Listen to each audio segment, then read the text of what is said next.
Hey everyone, so today's guide will be a basic one of the Other Side dungeon in Shadowlands. This awesome looking dungeon is located in Ardenweald, and you'll be fighting a total of 4 bosses.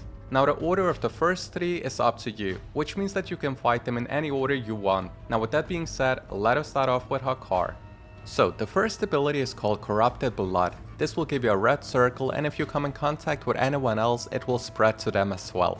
Throughout the fight, you will also have to kill Son of Hakkar, which are ads that will fixate on random players. When they die, they will leave a puddle on the ground that you have to avoid, and these puddles will eventually heal the ads. The boss will also cast a blood barrier, which is a big AoE blast hitting everyone including the ads. This will give Hakkar a shield based on the damage done from the blast, meaning if you were too slow killing the Son of Hakkar ads, the boss will gain an even bigger shield. DPS the shield and interrupt the cast. The last ability is called Blood Barrage, which are red swirlies that you have to avoid for about 14 seconds. If you do get hit by one of them, your damage will get reduced by a whole 10%. Next up we have the Manastorms. You begin the fight by attacking Millhouse Manastorm, and the first ability he will cast is a Frostbolt, so interrupt it as much as you can. The next ability is called Power Overwhelming, which summons a crystal with a beam that you have to soak. The player who soaks it will get a stacking debuff, so you want to assign different players to soak the beam. On Mythic difficulty, Millhouse will cast Diabolical Doom, and the way you handle this ability is by using Maleficent's Echo Finger Laser Extreme. She will target 2 players, and the targeted players gotta position themselves on each side of the boss to stun him. Just make sure you don't stand in the Z-shaped ground effect or you will get stunned as well.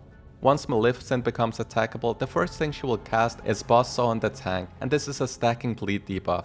She will also summon bombs that will run away from her, so just make sure to chase them down and disarm them. If you don't do it, they will explode and do massive damage to the entire group.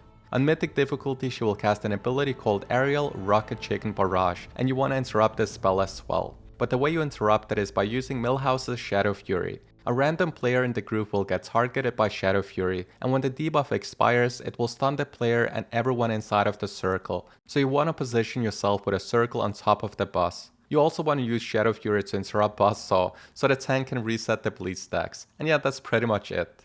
Next up we have dealer Xyexa or something. She will cast a beam of energy that's pretty easy to dodge. She will also cast displacement traps on the ground, which are blue swirlies that you have to avoid at first. However, you will use these traps when you are targeted by a bomb, and you want to jump onto the trap whenever the timer is just about to expire. The boss will also cast Explosive Contrivance, and when this is being cast, the entire group want to position themselves right next to their own traps, and then jump onto it when the cast is about to finish. And yeah, that's pretty much it. Let's move on to the last boss.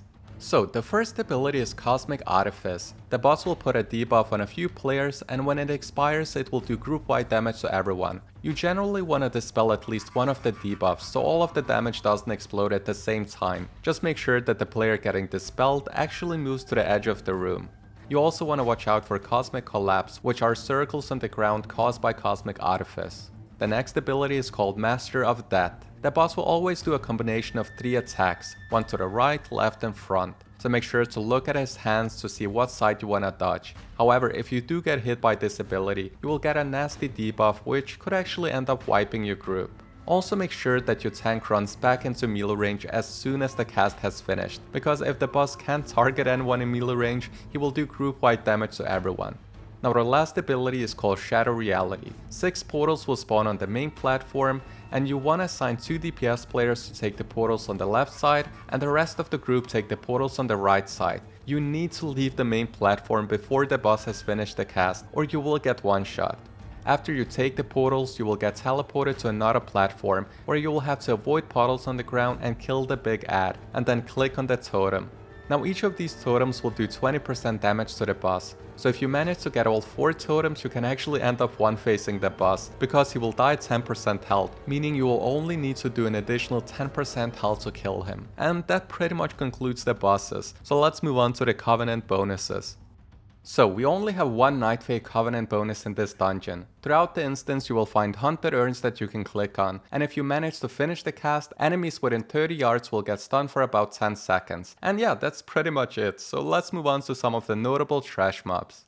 Okay, so some of the notable trash mobs in the main area that you have to watch out for are the Ryzen and the Dead Speakers. The Ryzen will cast Undying Rage that you can quickly remove. The Death Speakers will cast an ability called Death's Embrace, which you should interrupt because it gives them up 100% haste buff. They will also cast a frontal called Erupting Darkness that you have to dodge. Now when you wait to Hakkar, you have to focus on the devoted mobs and kill them before they finish their devoted sacrifice cast. If they manage to cast it, they will spawn a Son of Hakkar who will deal a huge amount of damage. You also have to move away from the Blade Storm that the Deathwalkers cast. Upon dying, they will turn into spirits who will fixate on a random target, so just move away. In the Manastorm area, there are a few mobs that you have to watch out for as well. The Denseville Drills will cast Haywire, which is a pulsing AoE ability, so you need to line of sight the cast. You will also encounter the Headless Client, and when they use Spinning Up, just move away and avoid the damage. In the final area, you have to watch out for the Wheel Shimmer Mood. They will cast an ability called Shimmer Dust, and if you get enough stacks on you, you will fall asleep. However, you can jump to clear the stacks and prevent falling asleep. And yeah, that's pretty much it for this guide. I hope you enjoyed it, and if you did, make sure to give it a like and subscribe to the channel so you get notified when I upload new guides. Thank you for watching, and I hope to see you guys in the next video as well. Take care.